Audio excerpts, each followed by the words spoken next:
Hey, everybody, welcome back to the I Play 2 podcast. I'm your host, Rob Adler. This week, former hockey player Chayse Primeau joins the show. With debut of the USHL, Chayse had 21 goals in 2017-2018. He played his first 4 seasons of college hockey at University of Nebraska-Omaha, where he led the team in points as a junior. Then Chayse transferred to Notre Dame for his final collegiate season, where he led the team in goals, points, and faceoff percentage. His father, Keith Primeau, was a 2004 NHL All-Star with Philadelphia. His brother, Cayden Primeau, currently plays for Laval, the AHL affiliate of the Montreal Canadiens. And his uncle Wayne played in the 1999 Stanley Cup Finals and has also been a guest on the podcast. Chayse, welcome to the show.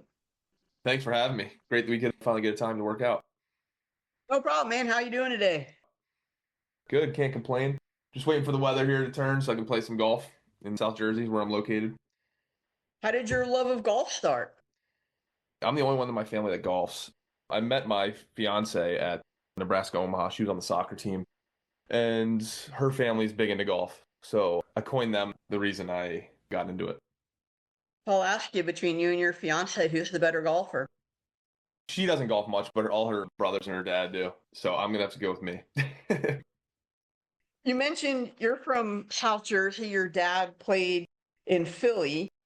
When people hear your name, do they automatically ask you if he's your father? Not anymore in this recent era, I guess. There's a local skate zone here. It's called Flyer Skate Zone of Atlantic City.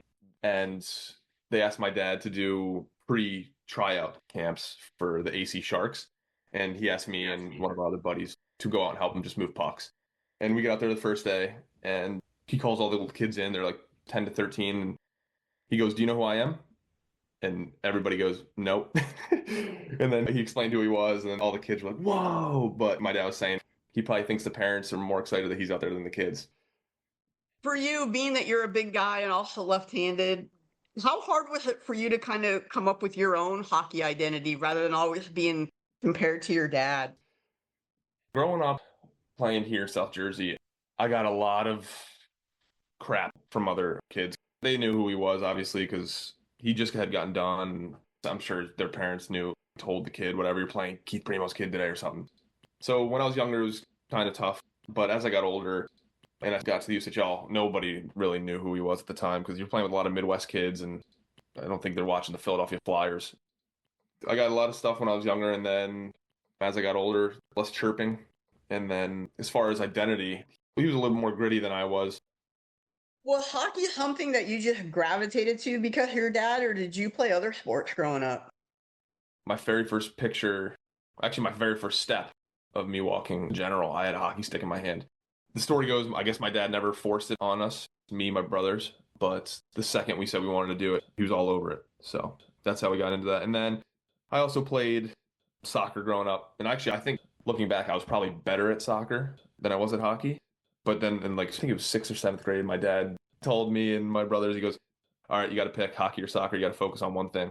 So I picked hockey, obviously, to follow in his footsteps, and here we are.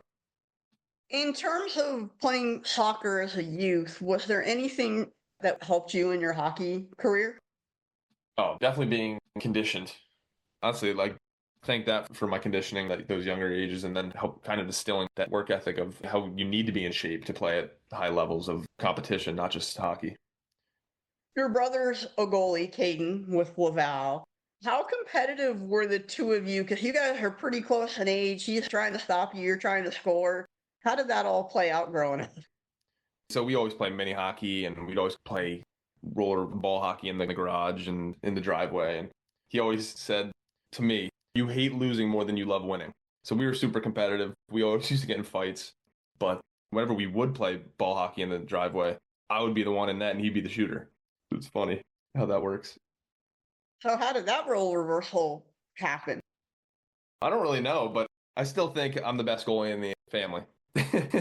No, I'm kidding. But it kind of just gave us a different perspective and different role. So he can score goals and I can see what it is to be on the other side and stop pucks. And it kind of just worked out. Because you and Cayden are so close in age, you guys played together a little bit growing up. What was it like to play with your brother and kind of be able to bounce things off of each other and not have to be competitive and playing against each other? It was super fun. I was fortunate to play with Cayden in high school, and then our first years leaving the home, we both played in Lincoln, Nebraska for the Stars of the USHL, and we actually had bunk beds. It's pretty funny. Like anytime you get a chance to play with your brother, and honestly, just playing tennis at your local park, it's something special. So that's something I don't take for granted, and it was awesome. They make bunk beds to fit people who are 6'3". It was a high-tech bunk bed. I don't even know how to describe it. Obviously, there was one bed on the bottom, one on top, and then the top one was like an L shape.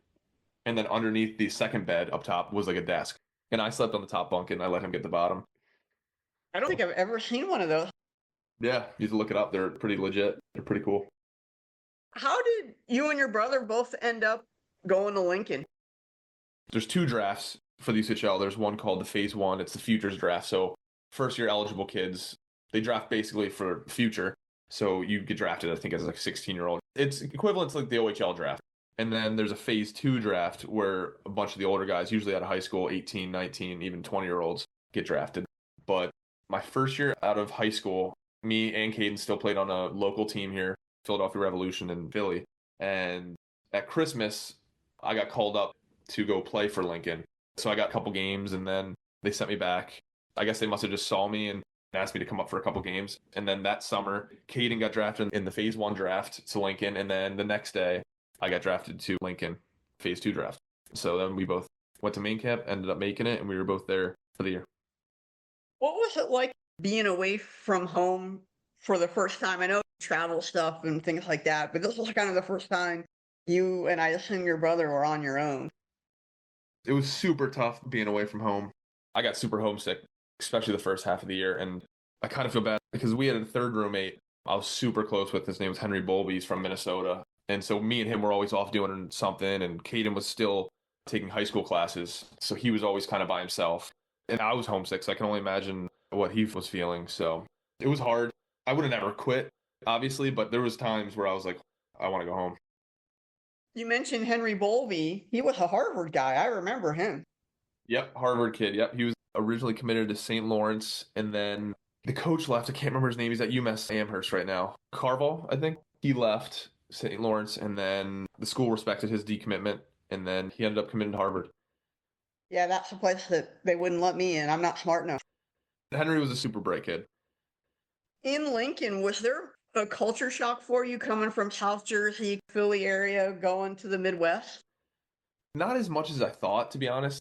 Obviously, coming from the Jersey Shore to like Midwest, cornfields and stuff, you'd think it would be overwhelming, but I kind of liked it. It was a slower pace. Obviously, the East Coast is super go, go, go. I was more laid back in the Midwest. I played junior in the Midwest, went to college in the Midwest, and honestly, to this day now, I consider myself a Midwest guy. When you and your brother were in Lincoln, did you guys get a chance to go to any of the Nebraska football games? Oh, yeah. So our billets were super nice. They were season ticket holders. I think we might have went 2 weekends to a Huskers game when we had off weekends. And me, Cayden, Henry, and we went with one of the Billet brothers, Keegan. And there was four of us right behind, not the student section, but the other side. And it was Nebraska versus Oregon. They had Westcamp, that really good wide receiver, and Oregon was ranked 22. Nebraska was unranked. They ended up beating them, and I'll never forget that. As somebody who's never been to that stadium, what's the atmosphere like? Oh, it's cool. I mean, there's a reason they have 400 plus consecutive sellouts. It's pretty special, especially to see how the city of Lincoln and I guess you could say the state of Nebraska rallies around the Cornhuskers on Saturday. If you're not wearing red, you're definitely looked as an outsider. For your last year of junior, you played in Dubuque. How did you end up going from Lincoln to Dubuque? That year, coming back, Cayden went to school. I came back to Lincoln. I wasn't ready yet. So in the USHL, you're only allowed to have 2 overagers. And going into that camp, we had 6. And I didn't really have a great first year in the USHL, so I kind of knew it was coming that I was going to get traded. It was just a matter of to where. So I ended up getting traded. I'll never forget it. I left practice, went to Chipotle downtown with another Harvard kid, Casey Dornbach. And I was driving home back to the billet, and I get a phone call from John Hall. That was the GM at the time, and he told me I was traded. And I said, where? And he said Dubuque, and basically thanked me for everything and wished me best of luck. And I got back to the billets and kind of broke down just because I loved Lincoln. It was great, but getting to Dubuque was probably the best thing that's ever happened to me personally and for my career. When you got traded after you initially processed what had happened, did you call your dad just because he had been through this before to kind of get any advice? I think I just told him I was traded. He said to where, and then I think he was pretty excited because the year prior, Cayden almost got traded there as well. And that's a pretty historic program. They're always in the playoffs. And I don't really recall leaning on him too much with some advice, but I'll never forget the head coach for Dubuque, Oliver David, called me probably 5 minutes after I got off the phone with my dad, and he goes, "Welcome to the team." And he goes, "We got practice tomorrow at 10 a.m." And I'm in Lincoln. So I had to wake up at 5 o'clock. I don't even know if I made it in time. Got there at like 10:30, and then went on the ice, caught like the last 10 minutes of practice. Coach David, if that's not a coach, I don't know what is. Yeah, right. I wouldn't say I resurrected my career because I wasn't going down the gutter, but definitely he brought the confidence back to my game, which helped me enormously. From the offensive side of the game, because you definitely had your best year in the USHL that year, what kind of freedom did you have that maybe you hadn't had before? I didn't find this out until my exit meeting.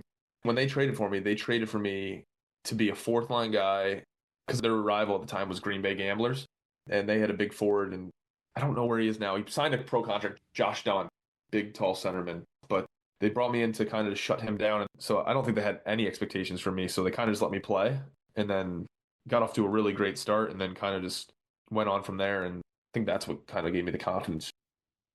For listeners who maybe haven't been, and including myself here, I've been to a few cities in Iowa, but never been to Dubuque. What is Dubuque like as a city? Oh, it's great. The people there are great. My billets are the two nicest people I've ever met. I haven't been back to Dubuque though in 6 years, and I invited my billets to my wedding. That's how awesome and close that we were. It's great. I mean, the rink is awesome. Great food. It's unbelievable. It's right on the Mississippi. It's so cool. Like my billet house, I lived on a farm. That was more of a culture shock coming from the East Coast to living on a farm with 10 cows, two outdoor dogs, two outdoor cats, like 9 chickens. That was pretty cool. But the billet house, the property, Dubuque's the top right of Iowa. It was on 3 different state lines. Like our driveway was in Illinois, our house was in Wisconsin, and another part of the farm was in Iowa. It's crazy. So did you have to go out and roll some bales of hay at any point? No, they rented out a lot of the farm to farmers, but they had a four-wheeler that me and my roommate Josh Maniscalco, another Philadelphia native, would go out, and they had 180 acres and there was a trail, and we'd go out basically every day and just rip around. But we'd go out there and we'd grab the eggs. That was fun. I didn't have being billeted on a farm on my Bingo bingo. card. It was pretty special. It was super cool. I like being outdoors, so it was kind of really cool just going from the sand to the crop life. I really enjoyed it. Since you just mentioned it, where did the love of the outdoors come from? My grandparents bought a lake house in this little town called Hanover, 2 hours north of Toronto. And then my dad bought a house on the same lake, and then my uncle Wayne bought a house on the same lake. So we have 3 houses on this one lake that's a mile around in radius. So you can imagine how pretty small it is. And so we used to go up there every summer for 3, 4 months. And obviously back then you don't have cell phones and stuff. And even if you did, there was no service. So literally it was just me, my family, and nature. And I just told my fiance, first time I ever brought her up there, I said, "This is my happy place. Like, this is where I feel most alive." I like being up there, and whether it's swimming or going hiking through the woods or whatever, it brought my love for nature. There's something about the noise of nature that's just calming, I think. Yeah, definitely. One of my coolest pictures I have on my phone is of the lake, and it was a super cool sunset. And you probably think that's crazy. It's like you have sunsets at the beach here, but I'm like, the lake sunsets are way better, in my opinion, than the beach ones. I know you're a big Toronto Blue Jays fan. How did that fandom come to be, and who are some of your favorite players? I get it from my dad and my grandma. I actually probably get it from my grandma. I call my grandma during baseball season probably every day. We should probably start our own podcast talking about the Jays. That's how much we talk about the Blue Jays. But my favorite moment is, I'll never forget it. I was on my way home from practice my senior year of high school, and it was the Joey Bautista bat flip. And I was in the car. We were listening to it. And it went to the bottom of the seventh. The Jays were at home. And I literally looked over at my dad. I go, I have a good feeling about this inning. And they ended up coming back and winning that game. And I think it won the series, and that was the bat flip inning. It was awesome. That's my favorite Jays memory. So this would be a bad time to tell you that I'm a Texas Rangers fan, right? Yeah. Well, that was good. Series for us. Rougned Odor got his revenge next year. I remember that. I remember the memes were flying around. I'd rather get punched than knocked out in October. I can't say I argue that. As far as my favorite Jays, Edwin Encarnacion, always a big fan of him. Love when he would circle the bases with his wing. Love Vladdy now. Love Bo. My favorite Jay of all time, though, was Josh Donaldson. Really? That's actually not a player that I first think of when I think of the Blue Jays for the last 10 years. So I'm curious, why Donaldson? He was just always on those good teams. And then I think like right when I started getting into him, he was always batting well and stuff. And so he was just noticeable. It kind of stuck out to me. My first Blue Jays jersey was a Donaldson jersey. So I think that's why. Obviously, it doesn't fit anymore, but do you still have that jersey somewhere? Oh, yeah. Oh, yeah. I have that jersey. That's memorabilia.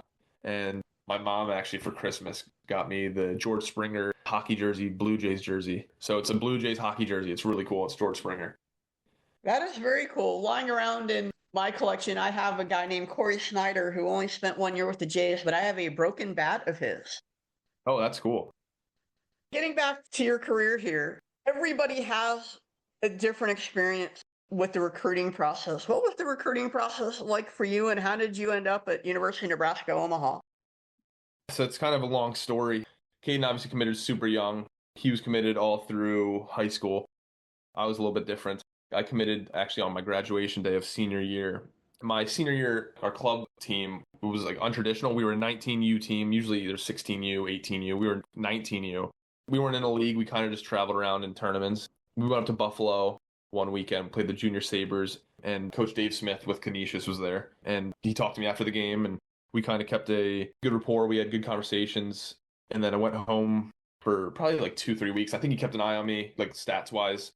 And it's funny, actually, while I was up there, I visited Canisius and then went right over to Niagara as well and got home, kind of digested everything, talked to my dad a bit.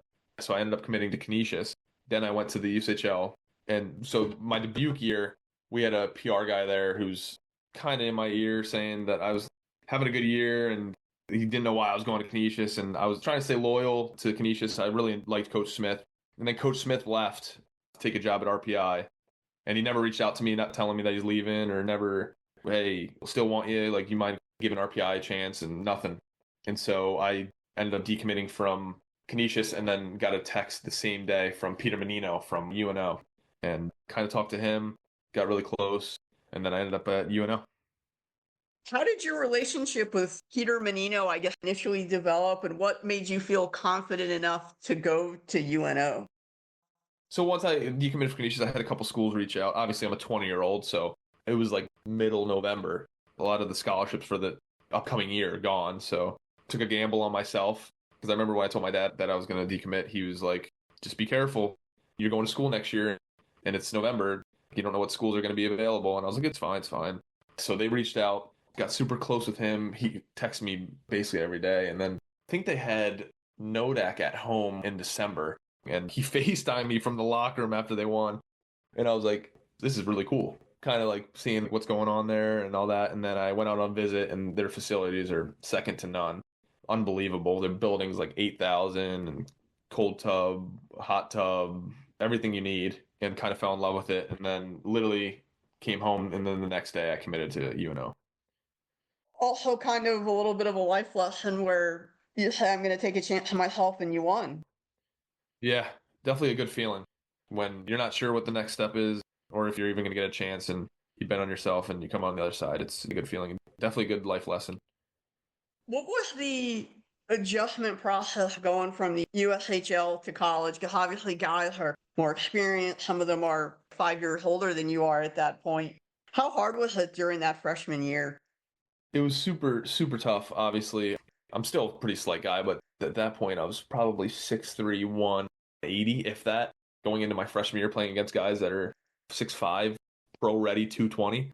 So it was super tough. I mean, obviously bigger, faster, stronger guys, and played every game freshman year. And then I ended up actually breaking my ankle 2 games before Christmas. So I missed like 2-3 months, which I think kind of hurt my development. And then I caught a couple games at the end of the year. And then start of the sophomore year, I think I still was trying to find my way. And then the end of my sophomore year, I think that's when I kind of took the jump And then you could see that in my junior year. What was the rehab process like for you coming back from that broken ankle? Had a major injury before that? Yeah, I'm very brittle. That was probably my 15th broken bone. I broke a rib and separated like cartilage when I was in Lincoln. That was painful. And then I broke my collarbone and separated a couple of my shoulders when I was younger. But I've got broken fingers and toes and whatever. But the rehab process, it was super weird because initially on the first x-ray, it didn't say it was broken. And then I went home and it was still bugging me. And my dad was like, oh, let's just get it checked out, but here or something. And then we got an x-ray. They saw it. So I don't know what happened there, but I wasn't really diagnosed with a broken ankle until I went back to school to start the second half of the year. But it's a broken bone. You just got to kind of wait a month or two for it to heal. And they had me on the wind bike and they had me doing a bunch of upper body workouts. So I put up, I think, an Instagram later in that year. And Ryan Mugenal, the head coach of Providence, commented on it and goes, well, there's no squat racks at Omaha because my upper body was so much bigger than my lower body. How hard is it, even with being on the bike, to maintain your cardio? Because obviously you can't skate. They had a couple worksheets there where it's like a minute hard, 30 seconds hard, 30 seconds off, minute off, whatever it is. But it's definitely different mechanics than it is skating. But try to push and stay in shape as much as you can. With all the injuries that you had, every time you went back on the ice, was there ever like any feeling of doubt? Yeah, so my senior year of high school, played high school hockey here at a high school called Bishop Eustace Prep in South Jersey. It's right outside of Philadelphia on the Jersey side. And we were a good team. My senior year, it was me, my brother. We had another kid, Aaron McGoyan, and David Kaplan. And we had a bunch of good guys. And we ended up going to the state semifinals. And we're playing up in North Jersey against Del Barton, who's usually a powerhouse. So it was a good game. And in the first period, I think with like 2 minutes left, I chipped the puck in. I try to go get it. And I kind of get pinned with my elbow in my stomach and my hand stuck on the glass. I get hit in my, I don't know what it's called, the radius or whatever, snapped literally in half. So that was my most dramatic injury. And when I came back, my first time skating after that was tough, just mentally. Is it strong enough? Is it healed? And I just didn't want to snap it again. I was out for like 3-4 months. I had surgery on it. That does not sound like fun. It sounds incredibly painful. It was horrible. A bunch of people, when I show them the picture or like tell them the story, you know Harry Potter, when the guy just like waves his wrist around? I can't remember what movie it is. That's literally what it was. It was gross. They had to reset it and put a couple pins in there, and it wasn't fun. I can't imagine so. And well, I've never had pins. I've had a couple of friends have pins, and they say that taking the pins out worse than the pins going in. Yeah, it's definitely a weird feeling. I mean, they're probably 4 or 5 inches. These ones were showing from the outside, so they just pulled them out. So it wasn't terrible, but you definitely felt them coming out. Spoken like a true hockey player. Yeah, my one claim to fame is I never lost a tooth and I never had stitches on my face. I guess given all the injuries, that's not too bad. Yeah, right. I'll take that. I'll take the trade. A couple scars on my wrist for clean face. You mentioned you kind of found your stride at the end of your sophomore year of college, and then COVID hit. How did COVID affect being able to train and stuff? Because couldn't do anything for several months. It was definitely a crazy time. When we found out our season ended, we were in Denver. We were about to play Denver Pioneers in the first round of the NCHC finals. And I think that we were 6 and they were 3, or they were 2 and we were 7. We didn't really have a great start to the year, but we finished really good. And Denver always kind of had our number, but we felt really good going into that series. And even to this day, I think it would have been a lot closer than what people would have thought. Honestly, I think we might have even won.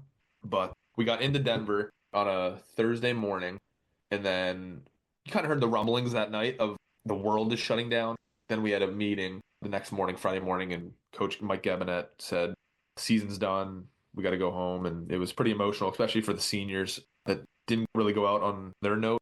But having somebody tell you that your season's done just because the whole pandemic, it's tough.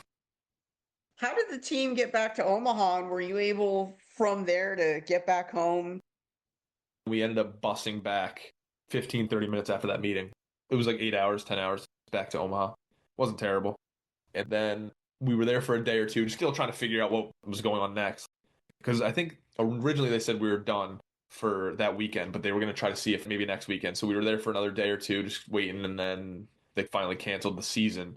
I ended up catching a flight somehow. I don't know how. The world was shut down yet. I caught a flight from Omaha back to Philly, and then I was there for probably 8 months. That's the longest time since me and Cayden lived back home that we were together. Was it nice just to kind of have that unexpected time with your family? Oh yeah, it was great. A lot of family game nights, a lot of board games, a lot of movies. As much as it was weird that the gyms and like when you're home, you're skating and you're going to the gym and all that stuff was closed. So I think I was doing like yoga with Adrian on YouTube or something. And I think my dad ended up buying like weights up to 50 pounds just to like keep us in shape kind of thing. But it was definitely a weird time. In the Primo household, what's the board game of choice? Oh God, we have a lot. There's Spinner. We play a lot of card games. We play a lot of euchre, Mexican Domino, Ticket to Ride, Rummy Cube. My built in Dubuque taught us how to play euchre, so played a lot of euchre games. We had a whiteboard and we used to keep score. It'd be me and Josh Maniscalco versus my two billet parents, Joanne and Gibby. We literally kept a scoreboard for the whole year, and I think at the end it was probably 250 to 150. They were way better than us. That's how you learn and get better, right? Yep. I love it. I mean, that's our go-to game. Even when I used to play with card games with the guys, go-to was euchre. I'm going to ask you, who's the best euchre player in the family? Hopefully my dad's not listening, but probably him. He'll go to his head. Gets competitive, especially in the Primo household. Nobody likes to lose. I can't imagine why. A lot of cards get thrown. The language isn't always the best. Speaking of language, who's the best chirper? I don't really know if anybody in my family chirps besides me. Probably just have to go with myself. Cayden doesn't really chirp, and my dad doesn't chirp. Maybe my sister likes to give it back. She's not as good as me. So where did your love of chirping come in? So when I was in Lincoln, my game on the ice wasn't what I wanted it to, so I kind of just had to find another way to stick around. So, I mean, in hockey, there's like a glue guy. So I kind of turned into that, very like loud in the locker room and would get guys going. So I think that's where it came from, just chirping those guys and then them giving it back. And those are some of my favorite relationships when you can give it to somebody and they can give it back and it's all in good fun. Speaking of being a glue guy, because you've been in all different roles. You've been a glue guy, you've been a leading scorer. Could you kind of talk about the importance of knowing your role on a team? I mean, it's important for everybody on the team, especially to get to the ultimate goal, to know their role. Obviously, everybody wants to be that first line center. Nobody wants to be that fourth line center, but somebody's got to do it. And so the more that somebody embraces the role that they're in, it sets up for not only team success, but individual success. Not everybody in the NHL can be a first line guy. So somebody's got to kill penalties. And if you embrace that role in the fourth line or third line, then you might get a better chance to make it to the next level than the first line guy because they already have their first line guy. So looking into your role and taking pride in the role that needs to be done for the team to be successful, I think is super important. When you were in Omaha, is there a game or a moment that sticks out to you that you'll always remember? Off the top of my head, the last time my grandparents saw me in person, I scored my first collegiate goal. And it was funny. It was actually against Notre Dame in Omaha. So it's funny how that works. But I think my favorite memory of Omaha is we did our own pod after the NHL playoffs. Omaha hosted the whole NCHC. So every team came to Omaha and stayed in their separate hotels.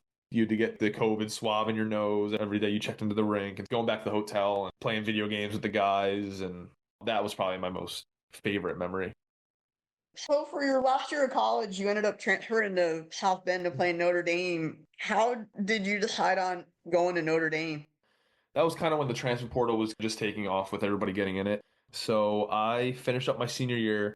A bunch of my buddies that I was super close with either signed or they were also transferring. I felt like everything that I could have accomplished at Omaha, except for like winning as a team, individually, I thought that I've kind of reached my potential.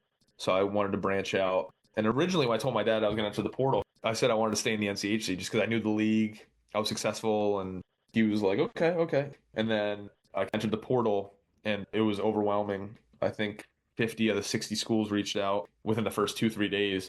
And my dad was like, you got to start narrowing it, like give me 4 to 6 schools that you really want to go to. And Notre Dame was obviously one of them. And then I kind of got super close with them. And there's a couple other schools that were still in the hunt that I was super excited about. And then I had a visit lined up for Notre Dame. And then I was going to take a visit to Penn State after. And we got into Notre Dame's campus and kind of got home. And I was like, it's incredible. Like, I don't even want to visit anywhere else. So I don't want any other program to waste their money on me just coming out, going through the motions. And so I ended up committing to Notre Dame. I'm going to ask you, how many hamburgers did you have at CJ's while you're at South Bend? So this is actually the craziest story. I've never had one, but the way also I ended up at Notre Dame is my fiance's family are all Notre Dame alums. So her dad, her uncle, her grandpa, and a bunch of other cousins and uncles also went to Notre Dame. So they were kind of pushing me that way. I was already leaning that way, but they definitely kicked me over the edge. So they actually have an apartment there, and he was like, "You have to go to CJ's. You have to go to CJ's. You have to get a hamburger. The best hamburgers in the world." Never ended up making it there. So I usually go back once a year for a football game. I'll try to get to CJ's and have a hamburger. The time when I went to South Bend, that was like the only real place that they had. There's so many good spots to go to now. When I was there, a good spot to go to is Evil Check. It's a really good spot. They got everything. You're going to laugh at me, but the best pen I've ever gotten from a hotel is from South Bend. It was at the Inn at St. Mary's. Okay, I believe it. I know you only spent a year there, but what's your favorite memory of playing in South Bend? On the ice and all that stuff is fun, but I'll never forget. So Coach Jeff Jackson, he just stepped away from the program, but he did a great job of letting the guys be college students in the fall, like enjoying everything that the campus had to offer. And so honestly, I think one of my favorite things is Saturday, obviously is game day. You would wake up at 6. We'd go to the rink, we'd skate for an hour, and then we'd work out. And we did this like wall sit right behind Compton Family Ice Arena. At this time, it's probably 9:30, 10 o'clock. So people are starting to walk to the tailgate. They got all their green stuff. They're doing chants. And we're sitting there. We're doing wall sits with like 45 plates. We're doing like chants as well. It's something cool. This to be a part of, like seeing just the community. And I can't say enough great things about Notre Dame. Could you kind of talk a little bit more about the South Bend community? Because I've been there a couple of times, and it is an incredibly tight-knit and very welcoming. So my senior year, before I even thought about entering the portal or even thinking about Notre Dame, I always made fun of my fiance saying Notre Dame's a cult, Notre Dame's a cult, all that stuff.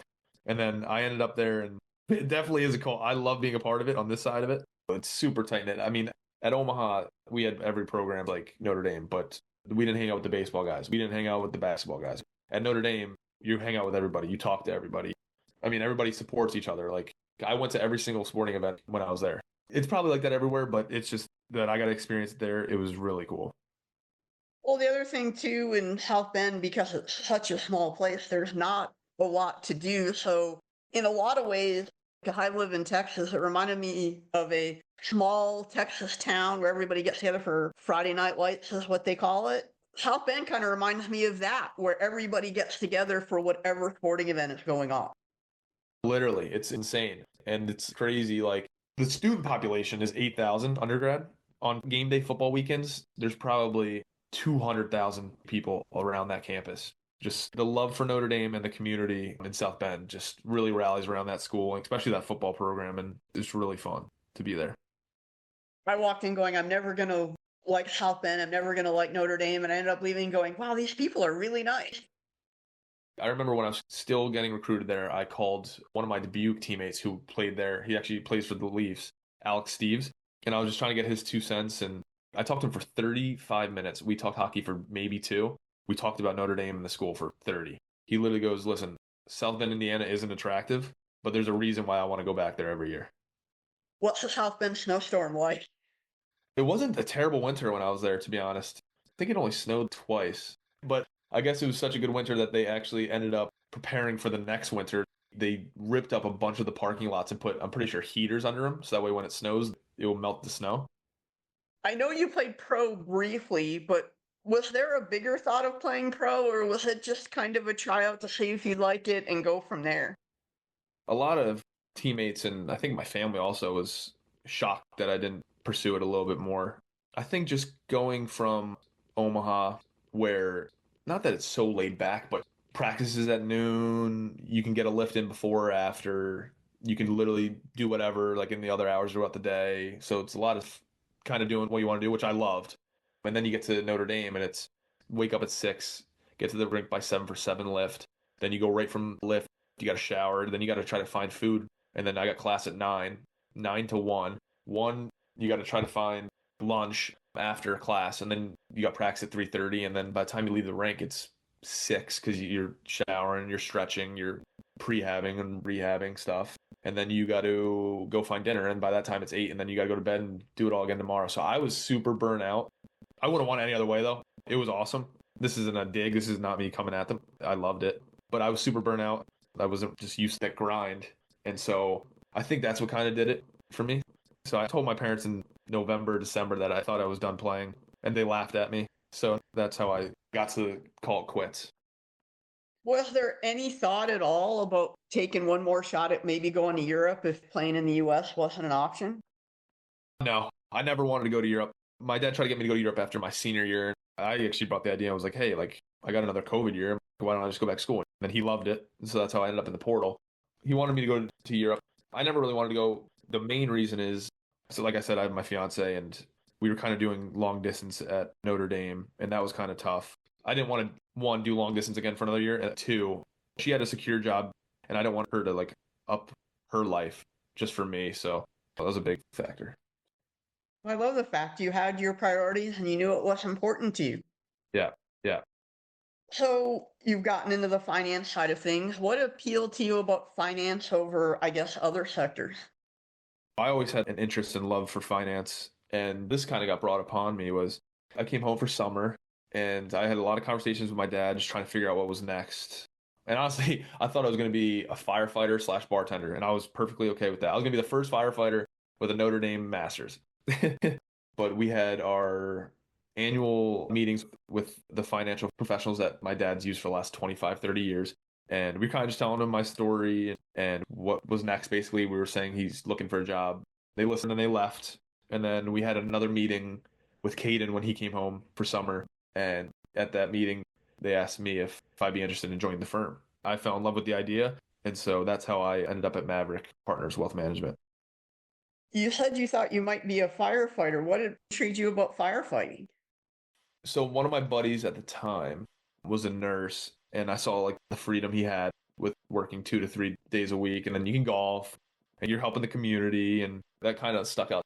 And I obviously didn't have any medical background, so that was off the table. But I was like, I can serve my community and still have a little bit of freedom by doing this. And if I wanted a little bit more to do, I could bartend. So that's kind of how that idea came about. I'm gonna say with your height and stuff like that, you might be a better bouncer. Yeah, right. I'm not thick enough to be a bouncer. So in your current spot, what's your role at Maverick? My role is I'm a financial advisor. I speak directly to clients. I try to find more clients, and we try to figure out a plan what best suits them for their long term and even in the short term money goals. Dealing with clients, what from your athletic background has helped you, I guess, be able to better communicate with them? I mean, the number one thing right off the top of my head is relationships. I always prided myself on relationships I had with guys. I like to think that I can get along literally with anybody. And so I think relationships is probably the number one thing that has helped me from hockey translating into finance. You seem like you're in a pretty good spot right now, so I'm going to have you look ahead in 10 to 15 years. Where do you see yourself? 10 to 15, I would like to have kids one day, and hopefully they enjoyed hockey and their passion for hockey as much as I did. And hopefully I can chase them around and hopefully coach them. And I do want to get back into the community and coach as well. It's just right now it's been a little bit of a whirlwind. So once things start to slow down, I'll definitely try to get back into it. If there's one thing that you can say that hockey gave you, what would that be? The game has given me so much. I honestly can't even pinpoint one thing. It's literally given me everything. It's given me education. It's given me friendships. It's given me my future wife. It's given me great people. I can go on and on. There's not one thing I can pinpoint. It's been awesome. Chayse, I want to thank you so much for coming on the I Play 2 podcast today and talking about your time in the USHL, playing in college with UNO and Notre Dame, hearing about your family. Best of luck in the finance world, and thanks so much, man. Take care. Thank you for having me. This is awesome.